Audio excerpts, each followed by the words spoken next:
बच्चों आज परो 7वीं जमात हुंद ब्याक सबक सानि तारीख कह हवाल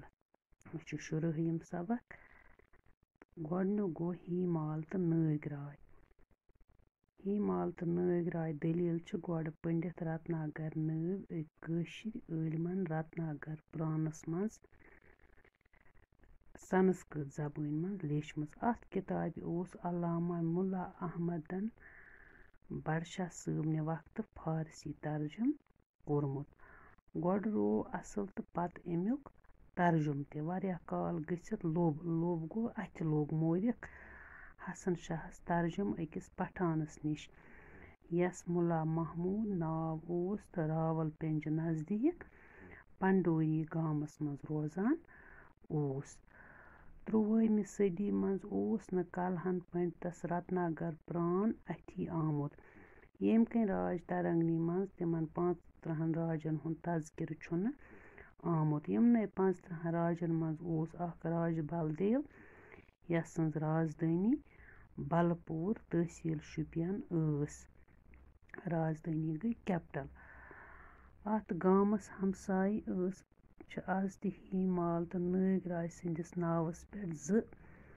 नाग नागराय ओस तलपा तालुक शहजाद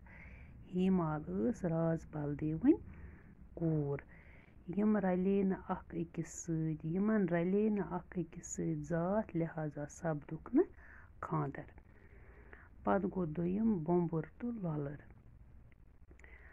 1503 कलजुग सनस मज बनो कशीर हुंद बादशाह यस नाव ओस बोंबुर हसन शाह तवारीख दान छु लेखान ज अमिस ओस पितर बेनि ललर बोंबुर ओस ललर सद नेत्र यचान करन नेत्र गो खानदर ओस यचान करन मगर हिंद मजहब कन बन हे न ये कहें ते बोंबुर गो देवान ललर ते गई फलवई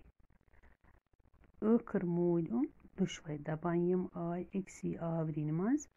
जालना सन शायर छ आज ते ललरे या लोलो लेखान अनसी नावस पेट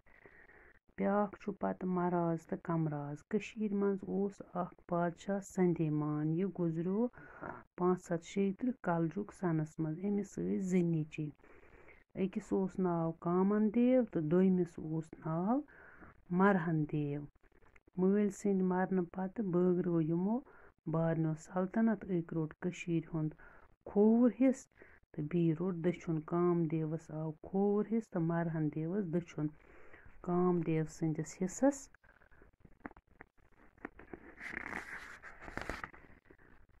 प्यो नाव कामराज तो मरहन देव सिंदिस हिस्सस प्यो नाव मराज यमै ज लफज छ आज ते चलान कशीर हंदिस शुमाली हिस्सस छ कमराज वनान तो जुनूबी हिस्सस छ मराज वनान पत गो ब्याक चूरिम कशीर रेत शाह मिर्जा येल 734 हिजरी मज तख्तस ब्योठ नाव थोवन सुल्तान शमसदीन एम कोर कशीर सन शुरू युस सुल्तान सदरुद्दीन यमिस गोडनुक नाव यंचन शाह ओस सिंदिस तख्तस बेहन पेट यानी 750 हिजरी पे शुरू करना आव यह सन रोद मोगल अहदस ताम चलवन अम थव नाव रेतन कशीर नाव तिम नाव छ यम वेहक जेठ हार श्रावण बदरत आशत कार्तिक मोहजूर पोह माघ फागुन तो चिथर गामन मज छ यम रेतन हंद नाव वन चलान मगर सनन न कह ब्रोह काल अम सन मूजूब प्रथ दई वहर अख वरी 13 मूस त्रावान बच्चों यम पर सान तवारीख कह हवाल तो इंशाल्लाह पगह करो अमिक सवाल जवाब तो यह लिखमुत प्रोफेसर मोहिद्दीन हाजनियन यम सान तारीख हवाल पगह करो इंशाल्लाह अमिक सवाल जवाब।